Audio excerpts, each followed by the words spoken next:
चला जाएगा। चल सुन, यो समझ ले कि अगर तू नहीं भागेगा ना तो मरेगा। मरना है कि तारे को? मारू? चल।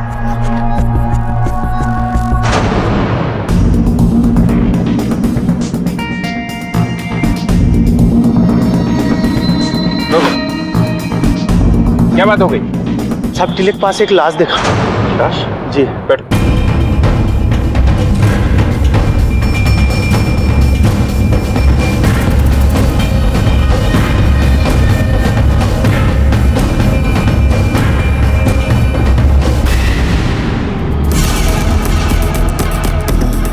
आसपास चेक करो। जनाब।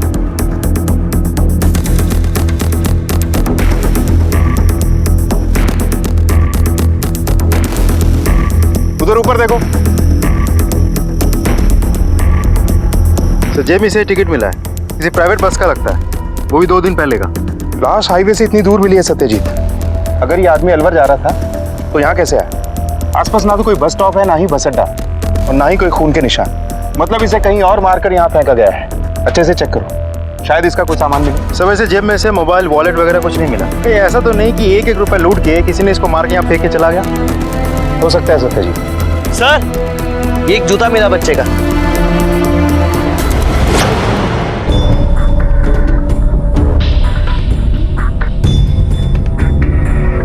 पैर पे मेहंदी लगा के रखी है के? जल्दी चल। हमारा पैर तो क्या और ना चला जाएगा, हमारा जूता। निकल। ये ले पैर, और अब चुपचाप चल। सर, पोस्टमार्टम रिपोर्ट के मुताबिक विक्टिम की मौत 17 तारीख सुबह करीब 4 से 7 बजे के बीच हुई थी। उम्र करीब 60 साल। यह आदमी आर्थराइटिस का पेशेंट था और वो दवा भी लेता था। किसी ने इसको बेहोश करने के लिए बेहोशी की दवा दे दी, तो शरीर में आर्थराइटिस की दवा और बेहोशी की दवा में रिएक्शन हुआ, जिसकी वजह से इसकी जान चली गई। लेकिन एक बात मुझे खटक रही है सत्यजीत, अगर कोई इंटेंशनली इसे मारना चाहता था तो नशे की दवाई देके इसको मारने की कोशिश क्यों की? वो आदमी से जहर भी तो दे सकता था। या फिर कोई इस बात को जानता था कि आर्थराइटिस की दवा लेता है जिसकी रिएक्शन से इसकी मौत हो सकती है। सर, लूटपाट का मामला लगता है। लूटने वाला कोई अज्ञात होगा। बेहोश करने के लिए उसने बेहोशी की दवा दी, माल लूटा और वहां से भाग गया। हो सकता है सत्यजीत, लेकिन जिसने भी इसे मारा है उसी ने इसकी लाश को ठिकाने लगाया होगा, क्योंकि आर्थराइटिस के पेशेंट के लिए हाईवे से चलकर इतनी दूर तक जाना इम्पॉसिबल है। पता करते हैं कि 17 तारीख को अलवर में कहां से और कौन कौन सी बस है। चलो। सुन, हमें रश्मि तक कैसे भी करके पहुंचना है। तू यहाँ पर खड़ा रहे, मैं 1 मिनट में आती हूँ। और कहीं पर भी गया ना तो तुझे पता है ना।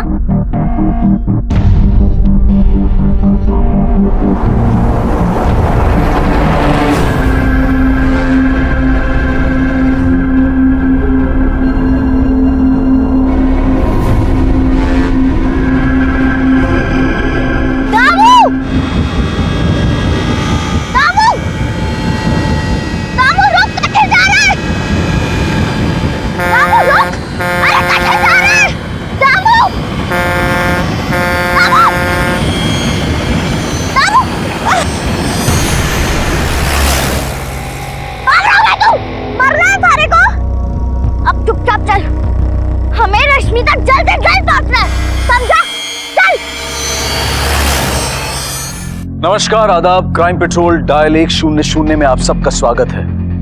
वैसे तो हमारे जीवन से कई यादें जुड़ी होती हैं, लेकिन जो यादें सबसे प्यारी और सबसे मीठी होती हैं वो होती हैं हमारे बचपन की यादें।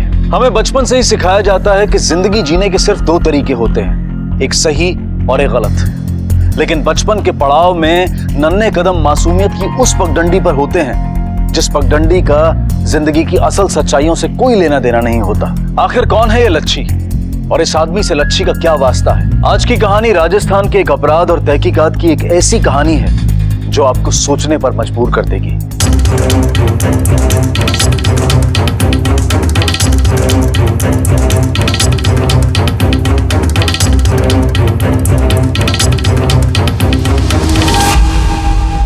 सुनो जरा, अलवर से आने वाली 4 से 7 के बीच की बस है। साहब 4 से 7 के बीच एक ही बस चाड़े है जोधपुर से अलवर आने वाली है। उस बस के ड्राइवर और कंडक्टर कहाँ मिलेंगे? साहब अभी तो खाना खाने का टाइम हुआ है, अभी वो कैंटीन में मिलेंगे। नहीं साहब, याद नहीं। सैकड़ों लोग चढ़े उतरे हैं इन 3-4 दिनों में, किस किस का चेहरा याद रखूं? टिकट काटते वक्त सिर्फ हाथ और पैसा दिखता है, चेहरा नहीं। ठीक है, फिर भी कुछ तो याद होगा। कहाँ चढ़े थे, कहाँ उतरे थे, कुछ भी। देखो साहब, चढ़ा तो वो होगा जोधपुर में और उतरा होगा अलवर में, और उसके आगे मेरी बस जाती नहीं है। और कुछ याद है? हो सकता है उस दिन रास्ते में किसी ने बस रुकवाई हो। अरे साहब, अगर हमारे को पता होता तो हम आपकी मदद जरूर करते। अब ये करें साहब, ये प्राइवेट बस है ना, तो यहाँ तो लोग छत पर भी चढ़ना नहीं छोड़ते हैं। अब इतनी भीड़ भाड़ में किसी को याद रखना संभव नहीं है साहब। सत्यजीत, जोधपुर के हर पुलिस स्टेशन में विक्टिम की फोटो सर्कुलेट कराओ। उसके घर वालों ने पुलिस कंप्लेंट जरूर की हो। Okay sir.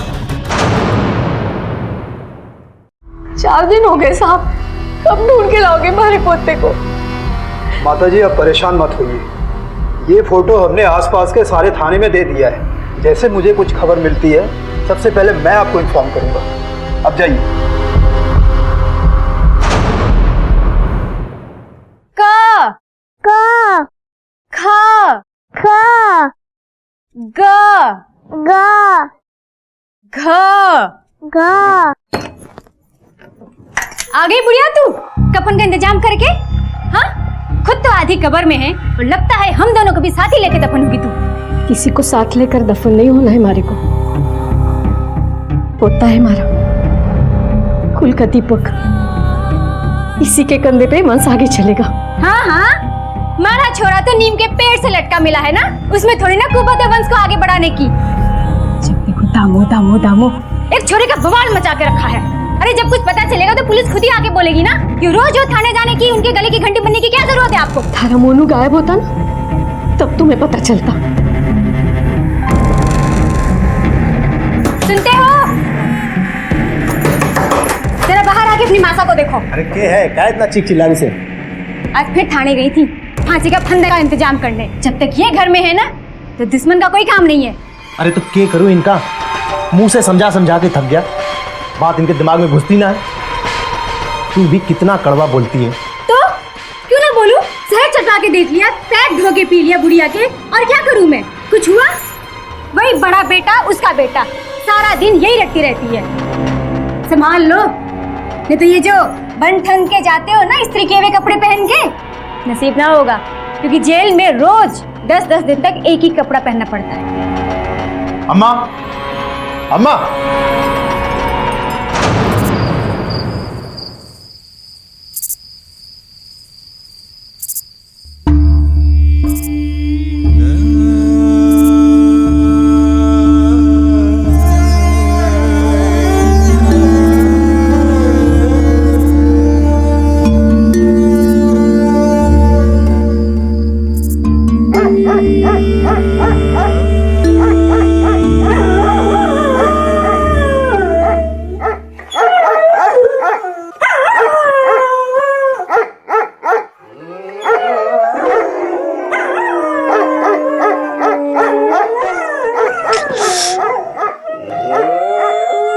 क्या हुआ?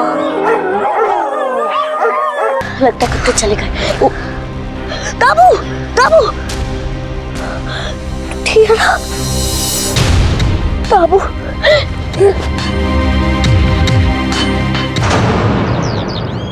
बहू, पानी गर्म कर दे। अभिषेक के साथ ही चली जाऊंगी, जाते जाते थाने छोड़ देगा मुझे।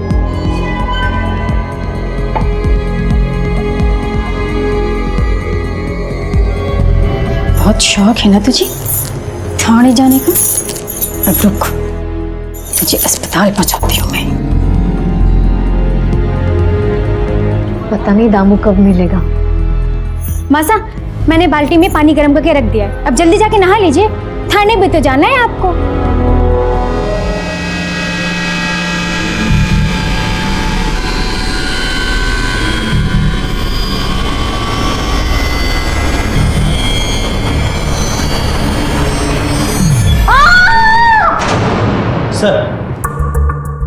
सर, जोधपुर बस अड्डे की सीसीटीवी फुटेज।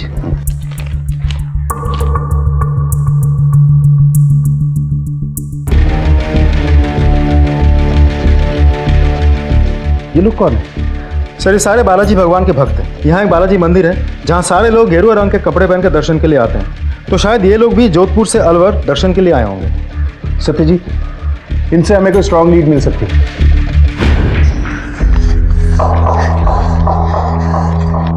प्यास लगी है, पानी पीना है।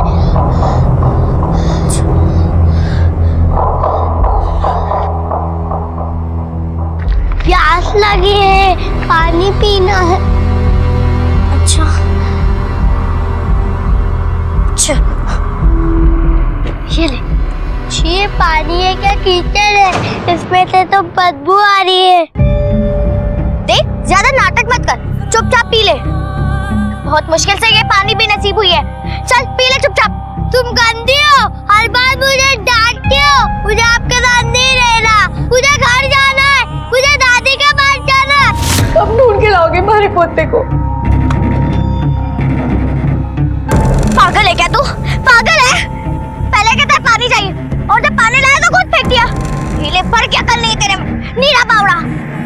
तू ना ऐसी प्यासा रहेगा और ना चुपचाप चल, वरना बहुत मार खाएगा। चल।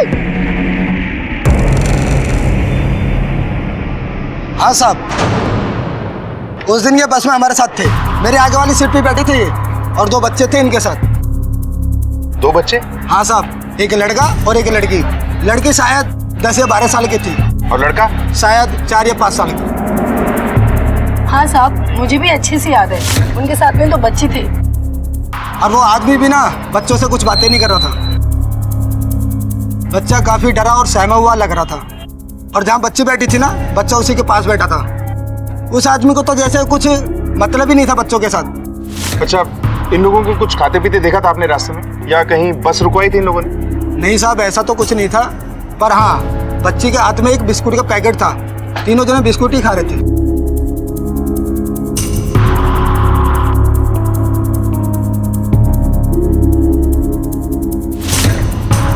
अच्छा, आपने इन्हें अलवर में उतरते हुए देखा था? ये लोग तो बस में ही सो रहे थे, सारे लोग उतर गए लेकिन ये लोग नहीं उतरे। सर मैंने ड्राइवर से बोला भी, उसने कहा मैं देख लूंगा।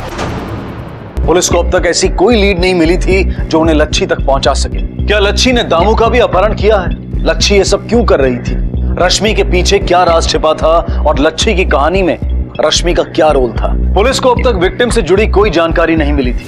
उन्हें विक्टिम का नाम तक नहीं पता था। आखिर ये शख्स कौन था जिसकी मौत के 4-5 दिनों बाद भी उसके घर वालों ने मिसिंग कंप्लेंट दर्ज नहीं की थी? लच्छी और दामू इस शख्स के साथ क्या कर रहे थे? इस केस के कई ऐसे पहलू थे जो अब भी अनसुलझे थे और उन्हें सुलझाना घास के ढेर में सुई ढूंढने जैसा था।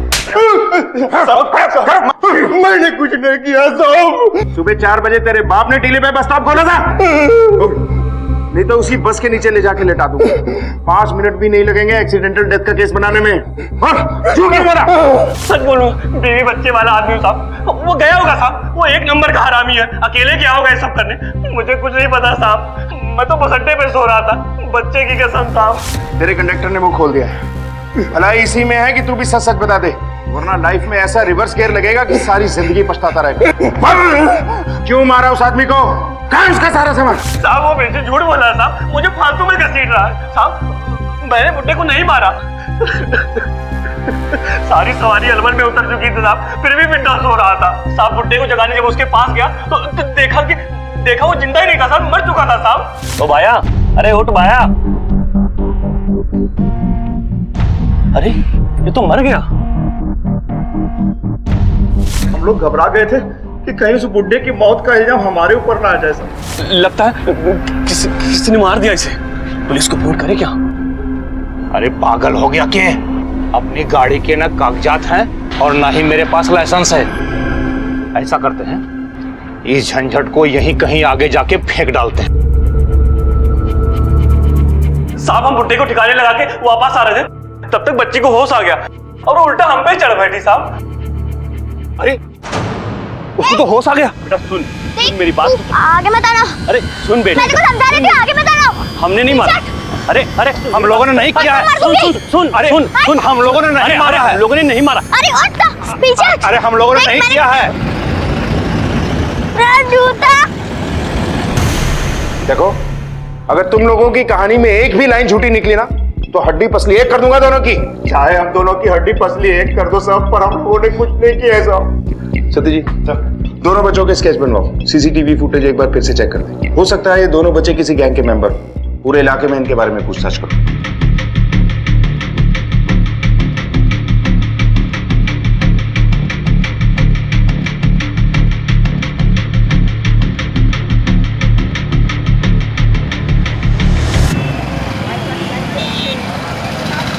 साहब, दामू हमारा पोता, उसके बारे में कुछ पता चला? माता जी आप परेशान मत होइए, दामू के बारे में जैसे कुछ पता चलेगा सबसे पहले मैं आपको बताऊंगा। अरे माता जी, ये हाथ में क्या हुआ है? वो मेरा दूसरा पोता है ना, उसे प्याज की कचौड़ियाँ पसंद है, वही बना रही थी, तेल गिर गया हाथ पर। माता जी आप अपना ध्यान रखिए, मैं आपके पोते को ढूंढ रहा हूँ, जैसे मिलेगा मैं बता दूंगा, आप परेशान मत होइए।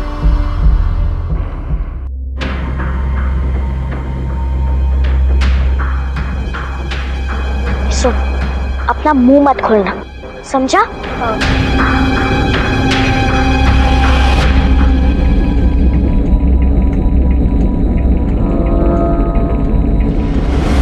सर हमने अच्छे से इंक्वायरी की, लेकिन किसी ने भी अलवर या आसपास के इलाकों में एक 10-12 साल की बच्ची के साथ 4-5 साल के बच्चे को नहीं देखा।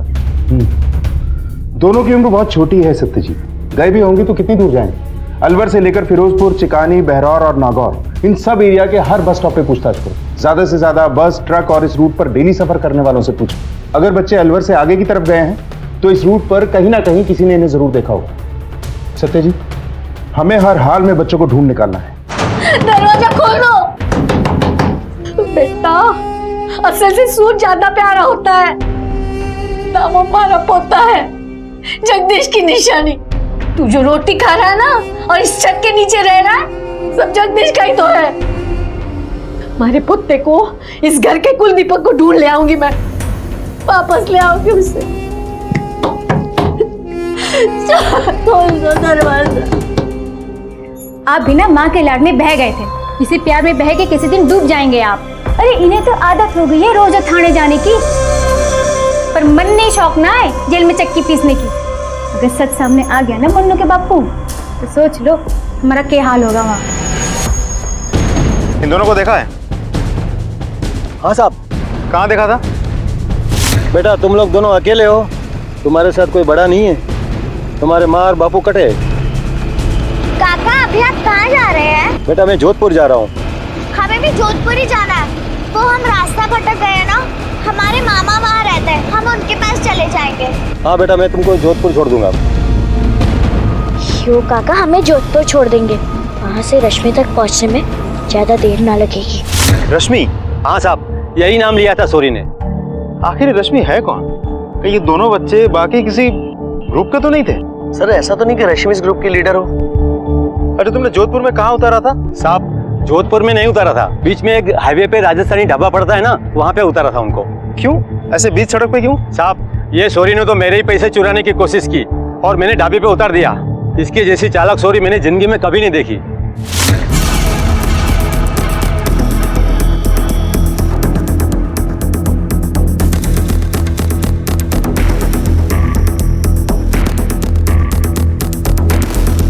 सुनिए जरा, इनको देखा है कहीं? देख सकते हैं, ध्यान से देखो। नहीं सर। साहब इनको तो मैं जानता हूँ। क्या जानते हो? ये लड़की थी और साथ में ये लड़का था साहब। दोनों बहुत भूखे थे और पैसे भी नहीं थे इनके पास, तो मैंने 2 आलू पराठे दिए थे साहब।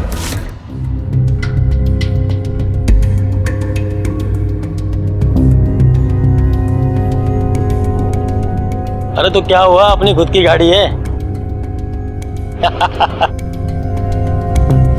फिर कहाँ गए दोनों? साहब एक आदमी आया था गाड़ी में, ये दोनों उसी गाड़ी में बैठ के कहीं चले गए। चल चल। अंकल अंकल, आप हमें जोधपुर छोड़ देंगे क्या? वहाँ हम अपने मामा के वहाँ चले जाएंगे। हाँ हाँ जरूर, आप दोनों गाड़ी में बैठो, मैं आप दोनों को आपके मामा के यहाँ छोड़ दूँ। हाँ बैठो।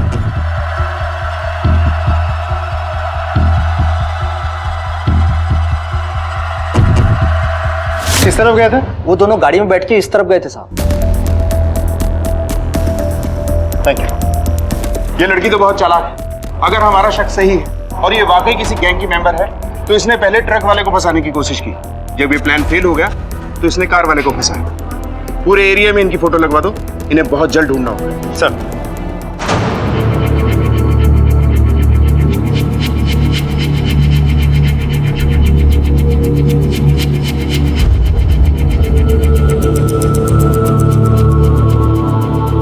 हेलो, हाँ, sub inspector Satyajit Meena speaking. मैंने अभी अभी आपको एक फोटो भेजी है। आप बीकानेर में इन बच्चों की फोटो को क्रॉस वेरीफाई कीजिए।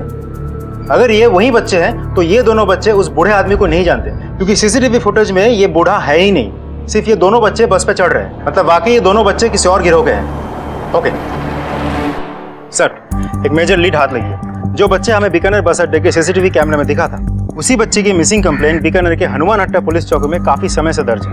मैंने इस बच्चे के फोटोग्राफ को लेकर ट्रक ड्राइवर, बस ड्राइवर और कंडक्टर के साथ वेरीफाई किया है। सर, ये वही बच्चा है जो उस बूढ़े आदमी के साथ और वो लड़की के साथ था। सर, इसकी दादी ने बीकानेर पुलिस को एक फोटोग्राफ दी थी, मैंने वहीं से कंफर्म किया। नाम क्या है बच्चे का? सर, दामू। हनुमान अड्डा में अपने दादी के साथ रहता है। सत्यजीत, हमें बीकानेर जाना होगा।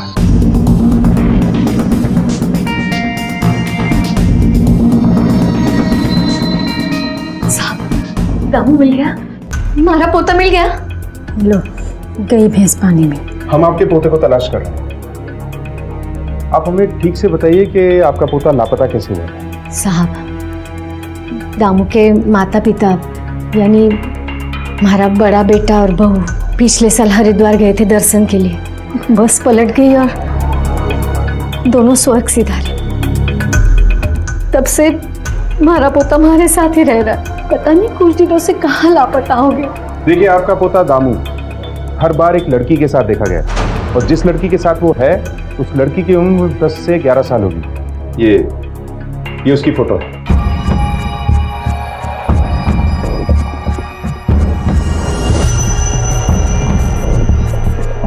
क्या आपने इस लड़की को देखा है? जानते हैं आप लोग इसे?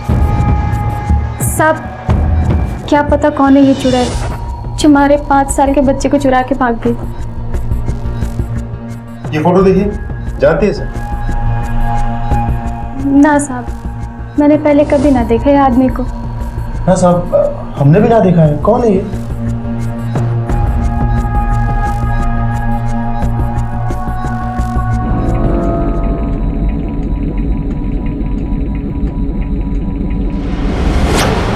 पुलिस की जी तोड़ कोशिशों के बाद अब इस केस की कुछ कड़ियां जुड़ चुकी थी।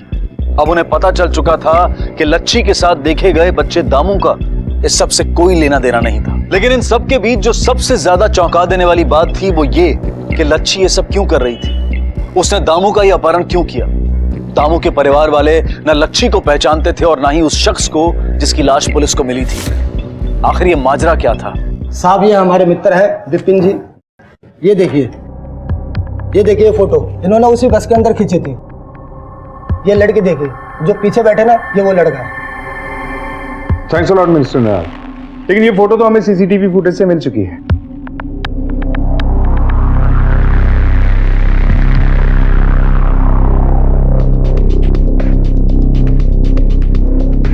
सत्यजीत, ये वो आदमी औरत है जिनका क्रिमिनल रिकॉर्ड है हमारे पास? सर, ठीक से याद नहीं आ रहा है, पता करवाता हूँ। ये आदमी और औरत कौन है? आप लोग जानते हैं इन्हें?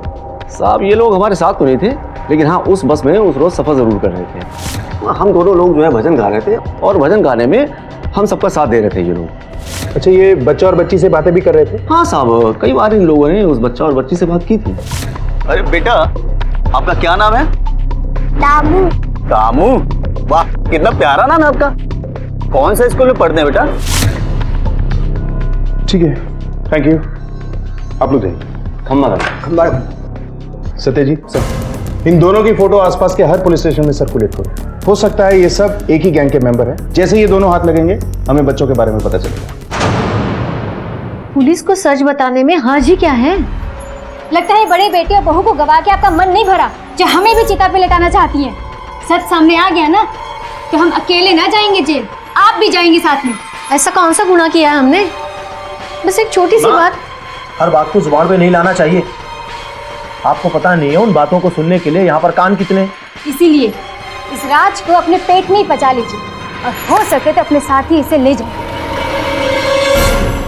सर, हमारा शक सही निकला। ये दोनों हाईवे के वांटेड लुटेरे हैं। इससे पहले भी इन दोनों ने कई बसेस लूटी है। नशे के पदार्थ मिलाकर लोगों को लूटना इन लोगों का चाल है। राजस्थान के कई शहरों में ये लोग वांटेड है। केस आईने की तरह साफ है सत्यजीत, जरूर ये लड़की इनके गैंग का हिस्सा होगी। सर, एक बात मुझे खटक रही है, विक्टिम को लूटने के बाद बच्चों को बस के अंदर ही क्यों छोड़ दिया? अपने साथ भी तो ले जा सकते थे। ऊपर से विक्टिम के साथ शुरू में ये बच्चे भी बेहोश ही मिले थे। इनका मोटिव तो अभी तक क्लियर नहीं है, लेकिन एक बार हाथ में आएंगे तो सारा मामला साफ हो जाएगा।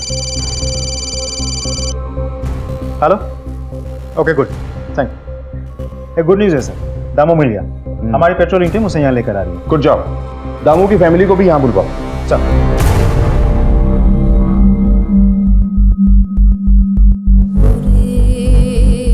कहाँ मिला ये तुम्हें? सर, पेट्रोलिंग करते समय रास्ते में मिला। दामू, दादी, दादी, मेरा बच्चा कहाँ चला गया था बेटा? दादी घर लेके जाना। हाँ बेटा, घर जाएंगे।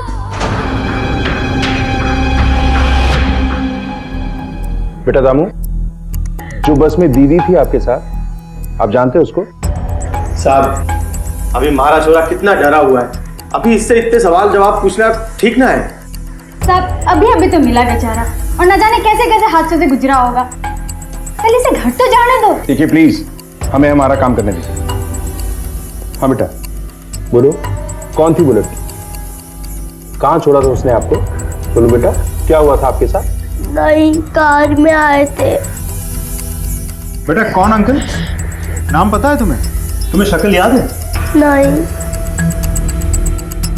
सत्यजीत सर, वो जो ढाबे पे कार पे आया था, ये उस आदमी की बात कर रहा है। ढाबे वाले लड़के से मिलके उसका स्केच बनवाओ। Okay sir. ठीक है, आप लोग फिलहाल इसे लेके जा सकते हैं, लेकिन प्लीज ख्याल रखिएगा इसका। जी जी साहब। चलो बेटा।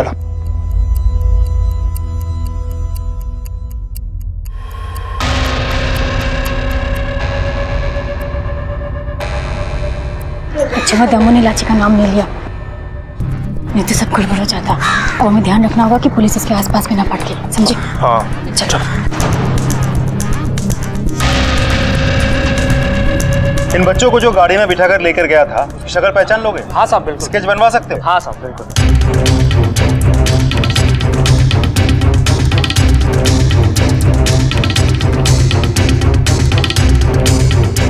साहब, यही था वो आदमी। सर, ढाबे वाले लड़के से मिले स्केच को हमने सर्कुलेट कर दिया और खबरी टीम को भी अलर्ट कर दिया। गुड, ये आदमी हमें चाहिए। लच्छी इसी के पास है। Excuse me, sir. हेलो, हाँ, वेरी गुड। सर, हमारी टीम ने बस में विक्टिम के सामान लूटने वाले उस आदमी और औरत को बस स्टैंड से पकड़ लिया। पूरा मामला साफ साफ बता। चल बोल। मानता हूँ साहब कि हम लोग लूटपाट करते हैं साहब, लेकिन हम लोगों ने खून नहीं किया साहब। वो बच्ची भी तुम लोगों के गिरोह की मेंबर है? साहब, हम उस लड़की को नहीं जानते साहब। जब हम बस में चढ़े तो पहली बार उस लड़की को देखा था साहब, उस बुढ़े के साथ साहब, उस बुढ़े के हाथ में एक महंगी घड़ी थी और उसके साथ बैग था साहब। हमने नशे की बिस्किट खिला दिया और धीरे से सामान लेकर के खिसक गए साहब। और उस बैग को जब खोला साहब, उसमें केवल 3 जोड़े कपड़े थे साहब। तुम लोगों ने उसकी जान ली है। जो बिस्किट तुम लोगों ने उसे खिलाया था, उसी की वजह से वो मरा है। उसी बिस्किट की वजह से उसकी जान गई है। जो किया है उसे भुगतने के लिए तैयार रहो।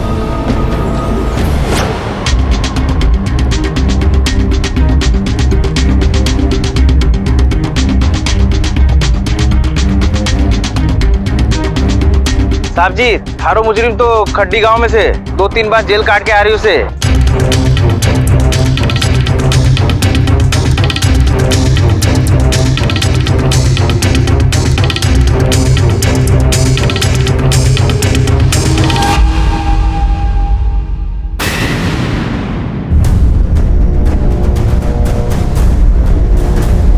एक और लाश। अब इसे किसने मारा हुआ? पड़ोस से किसी को बुला के लाओ। जी सर। तलाशी लो सब जगह। सीसीटीवी फुटेज आने वाली थी, उसका क्या हुआ? बीकानेर पुलिस को भेज दिया। सर उन 2 चोरों के घर से विक्टिम का ये बैग मिला। सत्यजीत, ये देखो, बैग पे लिखे एड्रेस से पता चलता है कि रश्मि किसी औरत का नहीं बल्कि किसी जगह का नाम है जिसके बारे में वो लड़की बात कर रही थी। लेकिन सर ये बैग तो विक्टिम का है, वो वहां क्यों जाना चाह रही होगी?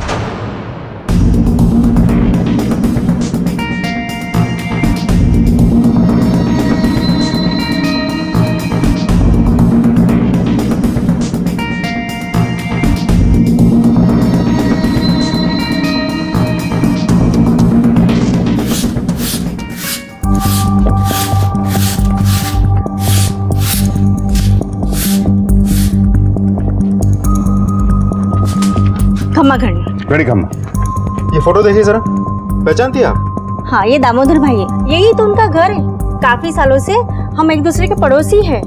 ये अकेले रहते थे? नहीं नहीं, इनकी नातिन इनके साथ रहती है। नातिन? हाँ स्केच दिखाओ इन्हें। हाँ, लच्छी यही तो है। अशोक, कोई ताला खुलवाने का इंतजाम करो। सर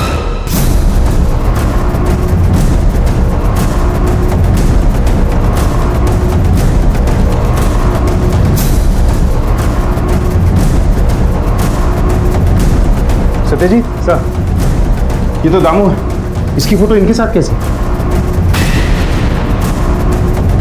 ये भी उनका नाती है, लच्छी का छोटा भाई।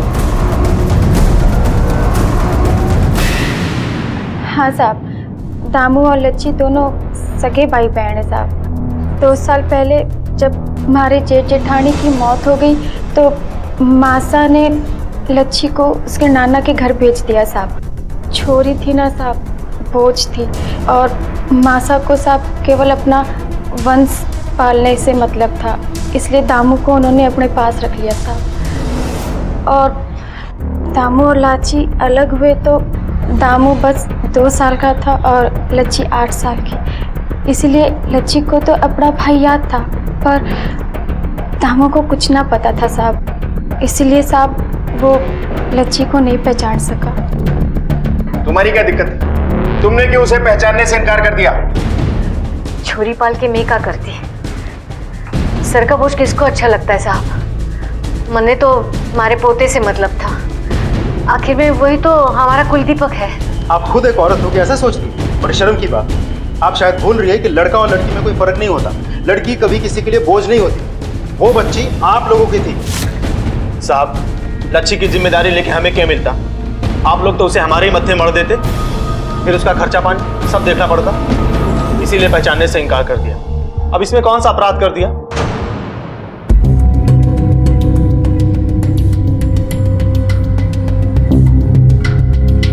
देखो, अगर अब भी तुम लोग कुछ छुपा रहे हो तो बता दो, वरना आगे तुम लोगों का क्या हश्र होगा तुम लोग सोच भी नहीं सकते। जिसके सहारे तुमने उसे छोड़ा था वो मर चुका है। लड़की रास्तों में भटक रही है और जहां ये लोग रुके थे हमें एक लाश मिली है, और इस सब के जिम्मेदार सिर्फ तुम लोग हो। पता नहीं क्या हो रहा होगा उसके साथ।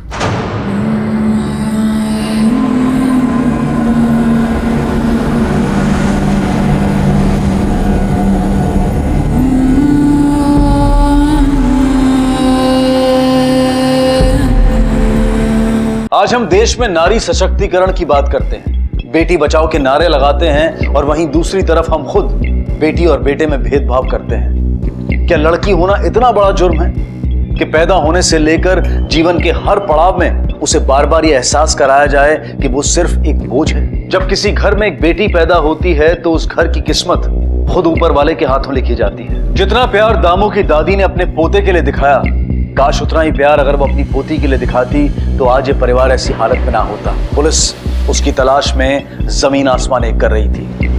सत्यजीत सर, हमें किसी भी हालत में लच्छी को ढूंढ निकालना होगा। जैसा कि हम सोच रहे थे, ये बच्ची कोई क्रिमिनल माइंड की तो है नहीं। बच्ची अकेली होगी, डरी हुई होगी। ऐसे में वो रश्मि या फिर अपने भाई से मिलने दोबारा हनुमान हट्टा जरूर जाएगी।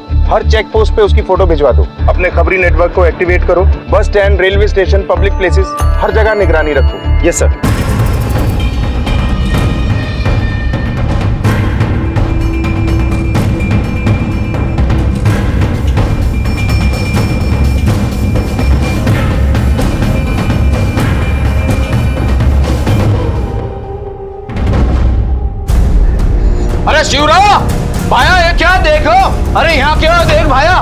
लड़की से या छोरी?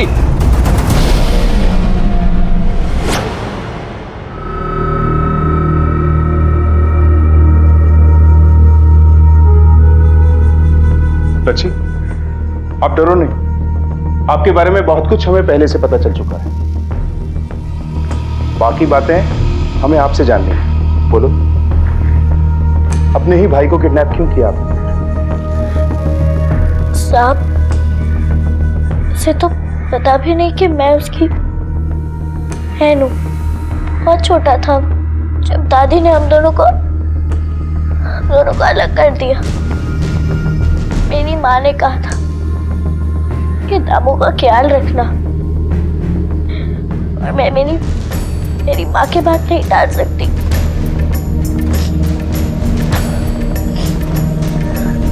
और मैं ना कुछ भी करने से पहले सोचती नहीं, कर लेती हूँ। उस दिन मैं जब चाचा के घर पे जा रही थी तो मैंने ये सुना कि हमारी बात ध्यान से सुनो। मासा की जायदाद अपने मोनू के नाम कराने का बस अब एक ही तरीका है, और वो ये कि तुम दामू को खत्म कर दो। जब दामू खेल रहा था तो मैं उससे वहां से लेकर भाग गई। सुन, ओए इधर आ। टॉफी चाहिए? हाँ। ये ले। और चाहिए? हाँ। चल मेरे साथ। अच्छा, फोन करना है। हेलो नानू, मैं लच्छी बात कर रही हूँ। लच्छी? अरे छोरी तू कट है? अरे मैं ढूंढ ढूंढ के बाबरा हो गया तने।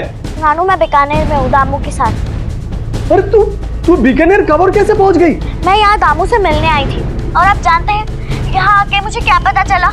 चाचा और चाची दामू को मारना चाहते हैं। क्या? इसलिए मैं उसे वहाँ से भगा के ले आई। तू पागल हो गई है क्या? तू दामू को वहाँ से भगा कर ले आई? अच्छा एक बात सुन सोनी, देख बेटा, आज रात तू वहाँ जाकर सो जा। मैं कल तुम दोनों को लेने वहाँ पर आऊंगा।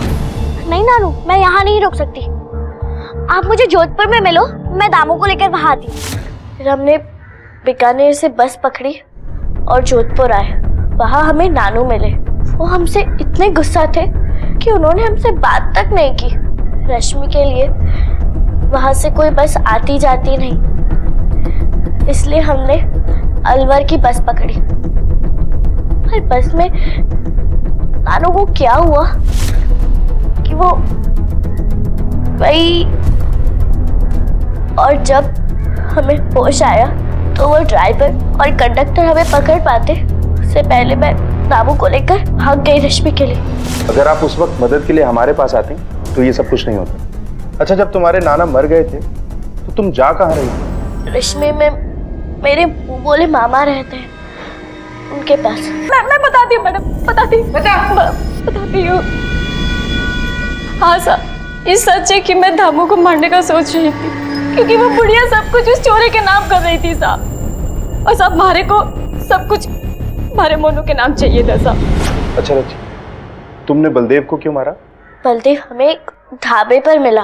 उसने हमसे कहा कि वो हमें रश्मि तक पहुंचा देगा, पर वो सीधा अपने घर ले गया। उसने कहा कि बहुत रात हो चुकी है, तड़के हम रश्मि के लिए निकलेंगे। रात को मैंने उसे किसी से फोन पे बात करते हुए सुना। अरे फिक्र ना करो जी, एक मुंह मारा चूहा और एक खिसियानी बिल्ली। चूहे के हाथ पैर कटवा के भीख मंगवाना और बिल्ली को लगा देना धंधे पे। भाई अपना तो यही काम है।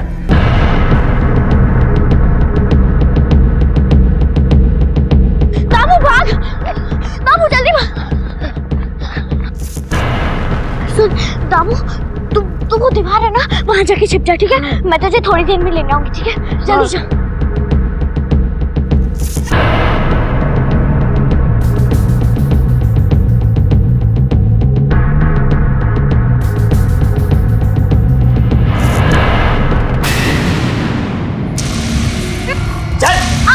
तो तेरे भाई को भी अभी। रुक!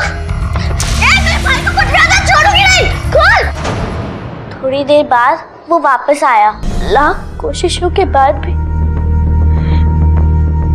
मैं दामू को बचा नहीं पाई। रब कहीं भी बन पाए, ना बाबा है, ना नानू है, और नहीं दामू है।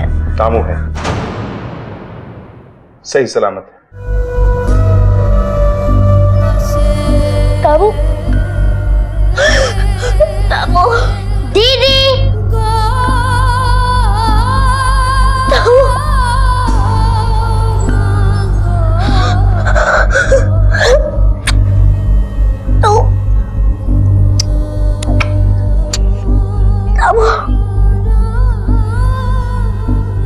लच्छी की 1000 कोशिशों के बाद भी वो अपने भाई के साथ नहीं रह पाई और हालात ने उससे उसकी खुशियां, उसका बचपन छीन लिया। लच्छी की उम्र 18 साल से कम होने के कारण अदालत ने उसे 3 साल तक बाल सुधार गृह में रखने का फैसला सुनाया। देर से ही सही, लेकिन सुनारी देवी को अपनी गलती का एहसास हुआ। उन्हें अब लच्छी का इंतजार है और दामू को भी अच्छी तरह से पता है कि लच्छी उसकी बहन है और वो उससे कितना प्यार करती है। याद रखें कि जिस खानदान के वारिस बेटे को लेकर लोग इतने भावुक होते हैं, वो भी एक औरत की कोख में ही पनपता है। उसे जन्म देने वाली भी एक औरत ही होती है। अगर माएं ही नहीं होंगी तो बेटों को जन्म कौन देगा? इसी विचार के साथ मैं अनूप सोनी अब आपसे विदा लेता हूं। फिर मुलाकात होगी अगले एपिसोड में एक और चौंका देने वाले केस के साथ। तब तक अपना और अपने परिवार का ख्याल रखें और देखते रहें क्राइम पेट्रोल डायल 100। सबक एक को सीख हम सबको। जय Hind. If you want to enjoy more Crime TV content like this, please subscribe to our channel and click the bell icon.